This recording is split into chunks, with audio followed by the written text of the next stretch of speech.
If your self esteem is wrapped tightly around your job title, life can get very fragile very quickly. And I think of that character from the full Monty who'd been made redundant and he couldn't bring himself to tell his wife. Do you remember that? She only finds out when the bailiffs show up. Because for him, losing the job wasn't just losing an income, it was losing the only place he knew how to feel proud. And I see that in real life all of the time. Redundancy, retirement, illness, restructuring of organizations, any of these things can throw somebody into full identity crisis if their work has become their one and only source of self worth.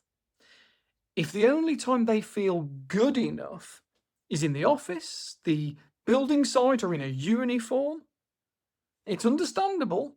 Work is where we get feedback, routine, structure, praise.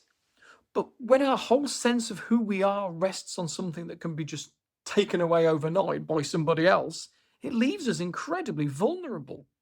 That's why it's so important to gently build a sense of worth that isn't entirely dependent on what you do for a living. Well, you certainly can be proud of your career, though. Absolutely. Celebrate the things that you're good at. Please do. But also notice the other places you contribute. The way you support your friends, the way you care for your kids or your parents, the way you show up when someone needs a hand moving house or something, or a lift to the hospital, or just a cup of tea and a moan at somebody. And if you provide that, great. Your value as a human being doesn't clock off when you're not on shift.